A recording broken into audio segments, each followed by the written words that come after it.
बाकी हमारा डिमांड क्या है, निजी क्षेत्र में 75%, यानी 25% में बिहार, यूपी, बंगाल, उड़ीसा के कहीं के लोग आए, स्वागत है आपका। निजी क्षेत्र का मतलब है प्राइवेट सेक्टर। प्राइवेट सेक्टर में हम लोग का डिमांड क्या है, 75%, बाकी 25% ओपन है, उसमें आप आए, जिसको आना है, जहां से आना है, आपको आने के लिए स्वागत है।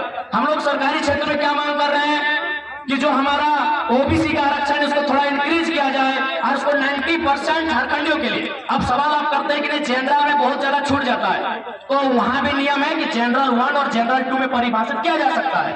बहुत सारे ऐसे राज्य हैं वहां जनरल मिलेगा, जनरल वर्ग से आते हैं, जनरल 1 और जनरल 2 में उसको परिभाषित किया जाता है। जो जनरल 1 होगा वो केवल झारखंडी भरेंगे, और जो जनरल 2 होगा, जो 10% छूटेगा, उसमें all over India, Bihar, UP, Bengal, Calcutta जहां भरे, कोई मना नहीं है। अब एक बात बताइए, अब यहां से इन मुद्दों के बाद भी किनको लगता है हमारी लड़ाई गलत है भाई? और एक बात, जो लोग हमारे राज्य में चढ़ के बात करते हैं, अच्छा एक बात बोलिए भैया, उत्तर प्रदेश के लोग भी रहते हैं, माइक सही बोलिए ना। बोलो सर। रहते हैं, उत्तर प्रदेश के लोग रहते हैं, हाँ रहते हैं, बिहार के लोग रहते हैं, बंगाल के लोग रहते हैं, पूरा स्टेट का लोग रहते हैं, पूरा स्टेट के लोग रहते हैं, लाखों में रहते हैं, लाखों में रहते हैं। क्या आपके प्रदेश में उन्होंने कभी अधिकार मांगा है? नहीं, कभी नहीं। उनको सबको झारखंड में चाहिए है, झारखंड मौका दे रहा है।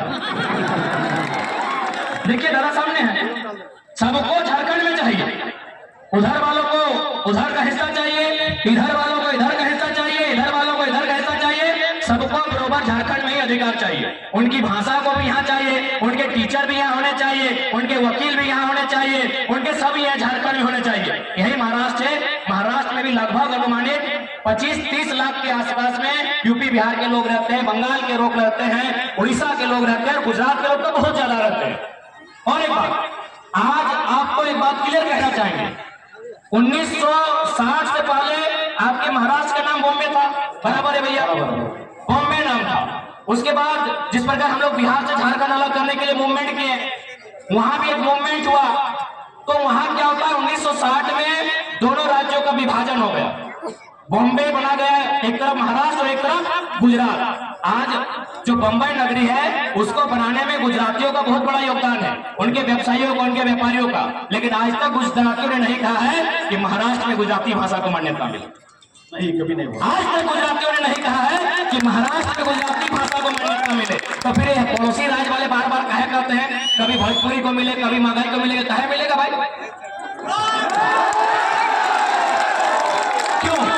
और एक बात सुन लीजिए, हमारी लड़ाई कोई भाषा भाषी की नहीं है, बात को समझिए। हम लोग हर एक भाषा का सम्मान करते हैं, क्योंकि भाषा किसी की माँ की है, भाषा मातृभाषा से जोड़ा जाता है। जैसे हम लोग का किसी का संथाली है, किसी का कुड़माली है, किसी का खोरटा है, किसी का मुंडारी है, तो भोजपुरी मगही भी किन्हीं की मातृभाषा है, हमें किसी की मातृभाषा शिकायत नहीं है। हमारा बात को समझिए, हमारा शर्त यह है कि आप दुनिया की किसी भाषा को झारखंड में रहकर गीत गाएं, उसका गाना सुने, हम कानूनी मान्यता नहीं देंगे। बात समझिए, सरकारी दस्तावेज में मान्यता नहीं देंगे, हम ये बात कह रहे हैं। हाँ, बाकी अगर उसके बाद में आपको दुविधा है तो जिला वाइज सर्वे कीजिए, पलामू गढ़वा साइड में हो सकता है कुछ भाषाओं को बोला जाता है, तो उसमें बुद्धिजीवी जो भाषा साहित्य का ज्ञान रखते हैं, जो भाषा पे जिनका एक बहुत बड़ा रिसर्च रहा है, वो जिला वाइज कैटेगरी कर सकते हैं, और जिला वाइज जो सीमा है सटा हुआ, वहां उन भाषाओं की बात कर सकते हैं। पूरे झारखंड में अब कहीं नहीं, और खासकर धनबाद बोकारो में आप उठा के ले आइएगा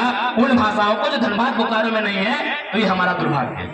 तो लड़ाई कभी भाषा की नहीं है, बात एकदम क्लियर है। तो इसलिए जो भी लोग हैं इस राज्य के नहीं है, और आपसे तो हम एक संदेश देना चाहेंगे, जब आप महाराष्ट्र जाते हैं तो भाई महाराष्ट्र की आबो हवा को स्वीकार करते हैं, तो झारखंड आए हैं, बिल्कुल झारखंड की आबो हवा को स्वीकार कीजिए।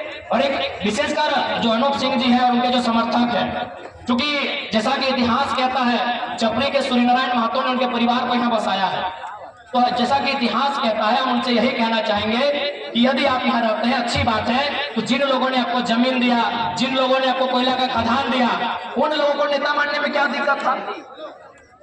अगर कोई महाराष्ट्र में रहेगा तो मराठी को नेता मानेगा, मानेगा कि नहीं मानेगा? लेकिन हमारे झारखंड का दुर्भाग्य है, भाई झारखंड में रहते हुए भी झारखंड के लोगों को नेता नहीं मानते। फिर भी हम उनको कहेंगे कि आप निश्चिंत है, व्यवसाय करने से कोई रोक टोक नहीं है, नौकरी चाकरी प्राइवेट सेक्टर में सरकारी सेक्टर में भी कुछ प्रतिशत कोई रोक टोक नहीं है, तो इस और एक बात आपको भी हम कहेंगे, अरे हम तो शुरू